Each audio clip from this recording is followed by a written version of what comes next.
Ce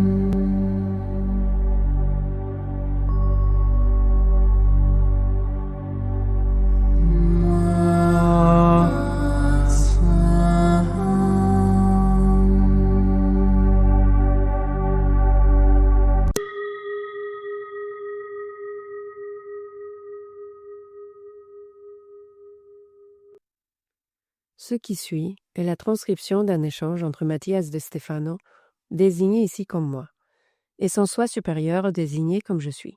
Dans cette capsule, la voix féminine incarnera le moi, tandis que la voix masculine représentera le je suis. Cette conversation intitulée « Pardon » a été réalisée le 28 mars 2021. Je viens de rentrer du temple d'Horus, dans la ville égyptienne d'Edfou. Début 2019, je suis venue dans ce temple avec un groupe de 100 personnes, parmi lesquelles se trouvaient quelques amis. Nous avons fait une croisière, visitant les temples en privé, où les prêtres et prêtresses qui habitent encore les temples, entre la 4e et la 5e dimension, nous guidaient dans notre processus d'initiation. Mais l'un des souvenirs les plus marquants de ce voyage est le nombre de fois où j'ai dû demander pardon aux gardiens de chaque temple. Pourquoi ? Parce que beaucoup de ces personnes semblaient n'avoir aucune idée de ce que nous faisions et ont souvent manqué de respect à la tâche, se comportant comme des touristes. Parmi eux, des personnes que je croyais être sur la même longueur d'onde que moi. J'ai ressenti une grande responsabilité et l'un des prêtres d'Edfou m'a pris à part et m'a dit une phrase qui m'a brisé le cœur. Si tu ne sais pas choisir correctement ceux qui t'accompagneront dans la tâche planétaire, c'est peut-être que nous n'avons pas su bien choisir lorsque nous t'avons choisi pour cette mission. Quand j'ai entendu cette phrase, j'ai baissé les bras. Le monde s'est effondré sur moi. J'ai cru que la décision était déjà prise, que j'avais démontré que j'étais incapable d'accomplir cette tâche planétaire. J'ai pleuré sans arrêt ce jour-là, et je me suis rendu compte que je n'étais cohérent en rien. Il ne restait que quelques mois avant de commencer ma mission planétaire du Yosoi, et je tournais encore en rond, perdu. Je ne pouvais que répéter sans cesse « Chara, Chara, Chara, désolé, désolé, désolé », même si le prêtre m'a dit « Ne me demande pas pardon, sois responsable et pardonne ». J'ai alors essayé de comprendre cette phrase, mais je ne sais pas toujours clairement ce qu'elle signifie.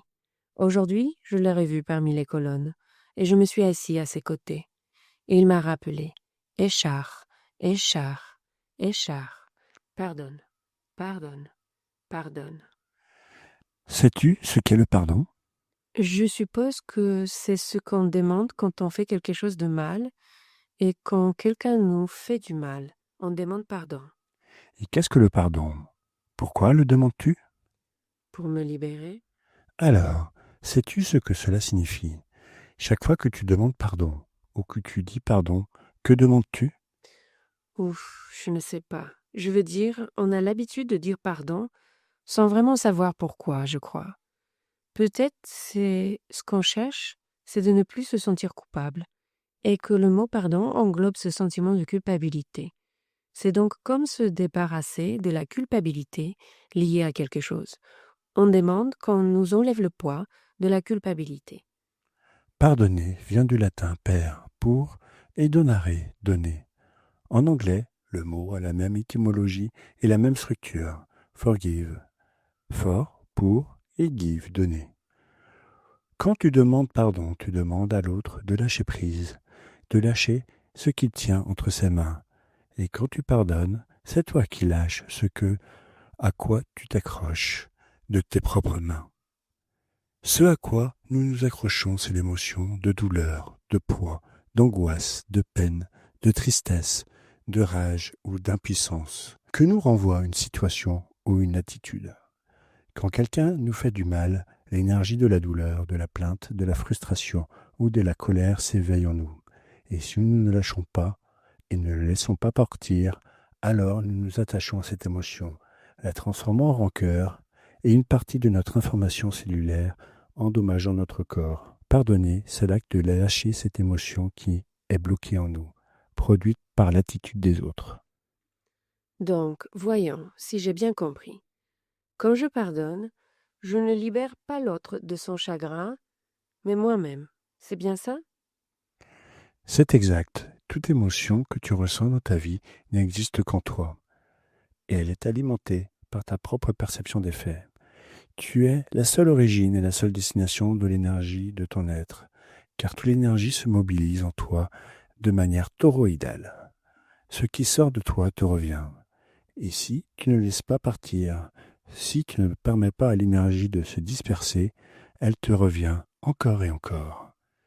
Cela ne renouvelle pas le flux et accumule de la tension, si bien que celle-ci commence à se transformer en une charge négative, mais pas une charge au sens du poids, plutôt une charge au sens de conductivité électrique. À mesure qu'une somme d'énergie négative s'accumule, il n'y a plus d'équilibre dans la circulation, et cela encrasse tous les filtres de l'être, accumulant de l'énergie qu'il ne génère pas. Ainsi, l'énergie est constamment reçue et jamais donnée. Recevoir vient du latin re et capere, signifiant saisir à nouveau, capturer, encore et encore.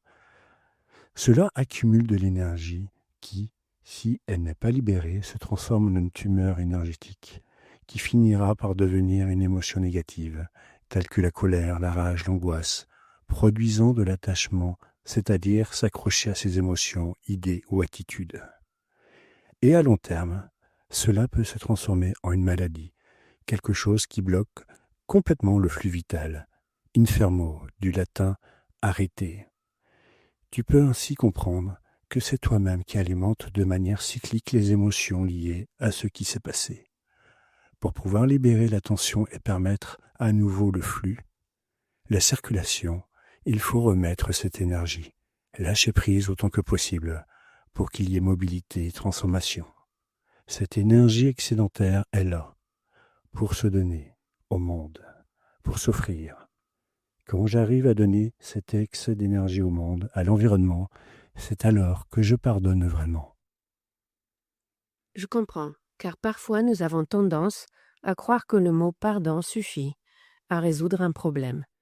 Comme si le fait de dire je te pardonne ou pardonne-moi était une formule magique qui, lorsque l'on entend de la bouche de l'autre, résoudrait le conflit en le faisant disparaître, telle l'invocation d'un sortilège. Alors qu'en réalité, ce qui se passe, c'est que je ne libère ni l'autre ni moi-même, en le répétant de manière culturelle ou mentale, mais que le pardon ne devient effectif que lorsque je donne réellement cette énergie.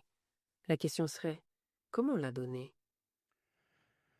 Il faut la laisser sortir, la libérer, la partager, parler à la personne en question, dire ce que l'on ressent, ce qui s'est passé, en discuter, débattre, et même libérer la tension en pleurant, en criant, en se mettant en colère ou en frappant quelque chose avec force, en cassant quelque chose, en évacuant la tension. Mais voyons si je comprends bien.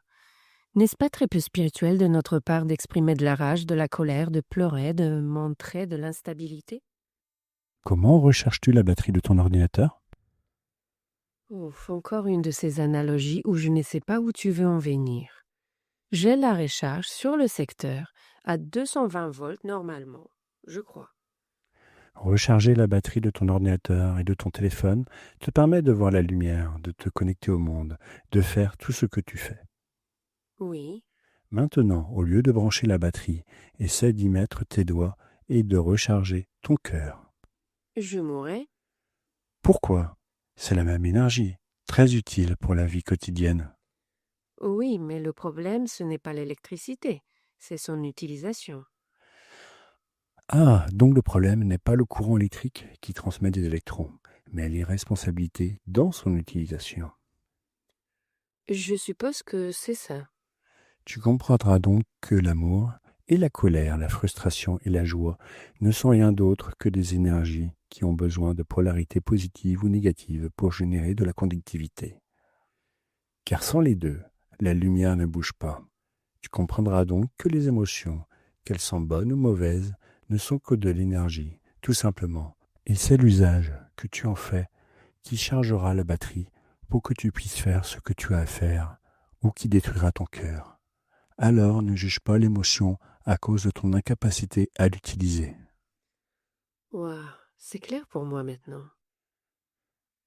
Un être spirituel possède la même énergie qu'un être qui ne se considère pas comme spirituel, et par conséquent, tous deux éprouvent de la rage, de la colère, de la rancœur, de l'amour, du bonheur, de la plénitude, et toutes sortes d'émotions. Ce qui différencie réellement un être, qu'il soit spirituel ou non, c'est la conscience ou l'inconscience dans leur utilisation. Beaucoup de personnes considèrent qu'un spirituel ne savent pas gérer leurs émotions, et celles-ci contrôlent leur vie. Car elles interprètent que pour être spirituel, il faut rejeter la haine ou toute forme de basse vibration, et cela rend ces émotions plus grandes et plus puissantes, car elles s'accumulent et ne s'expriment jamais, faisant croître la réserve de cette émotion spécifique. Et un jour viendra où elle explosera. Ainsi, pour ne pas exploser, le meilleur remède est la parole.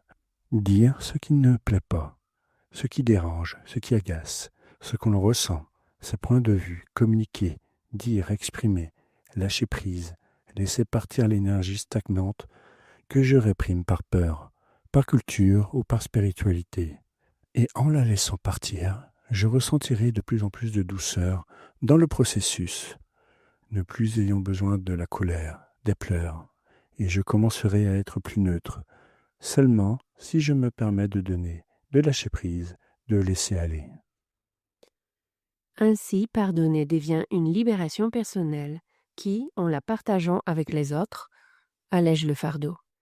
Mais comment parler aux autres de ce qui fait mal sans leur faire porter ce poids par les pleurs, la colère? Tu peux le faire contre un mur, mais l'effet sera bien moindre. Tu ne dois pas craindre de dire ce qui t'arrive, car en le lâchant à cet instant, tu améliores l'interaction avec l'autre personne, au lieu de l'attaquer. Si l'autre se sent attaqué ou porte le poids de ce qui a été partagé, c'est déjà son travail intérieur. Car si cela l'affecte, c'est parce que cela résonne en lui. Tu ne peux prendre en charge que ce que tu ressens toi-même. Le chemin vers la libération de tout fardeau physique est le pardon, qui ne consiste pas à libérer l'autre de son erreur, mais à te libérer toi-même de l'expérience et de la douleur du conflit qui a surgi.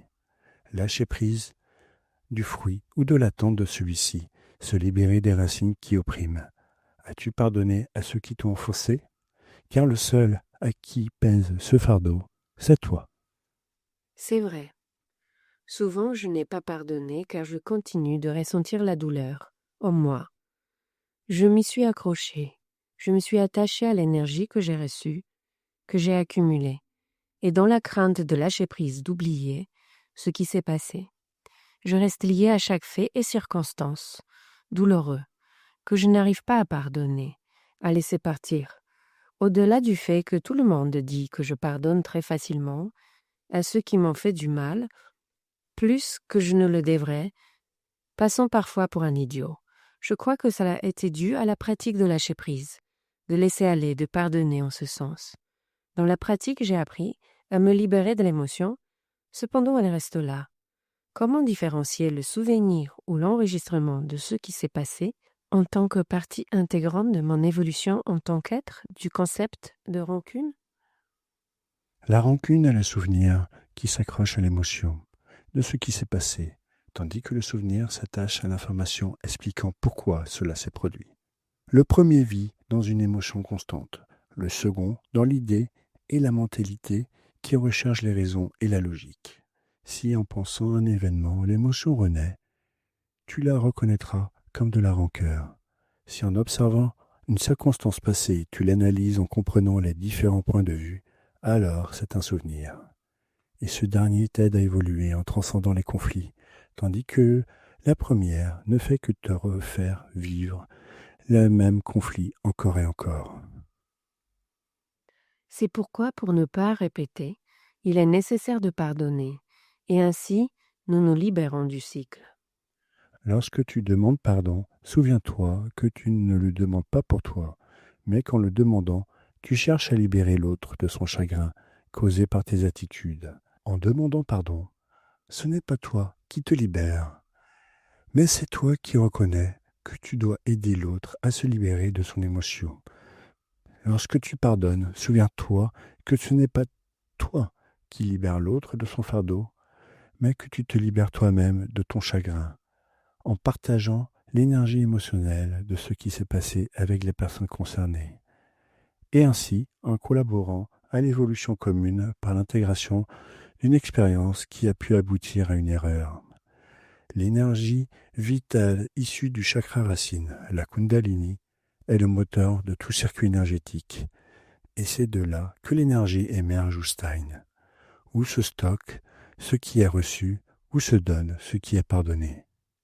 C'est là que se trouve l'énergie qui ancre les expériences, les transformant en graines d'un fruit. Souviens-toi donc que l'arbre doit lâcher ses fruits, laisser tomber ou laisser s'envoler les graines, pour que de nouvelles plantes puissent pousser, semer consciemment, laisser partir les graines pour qu'elles génèrent quelque chose de nouveau. C'est le processus du pardon. Le pardon est la clé de la sémence d'être conscient et libre. Débarrasse-toi du poids culturel et religieux que tu as attribué à ces mots. Et souviens-toi que pardonner et recevoir ne sont rien d'autre que les courants alternatifs d'un câblage dans le réseau du monde. Si tu apprends à les utiliser correctement, Le monde s'illuminera. es-tu prêt à me pardonner?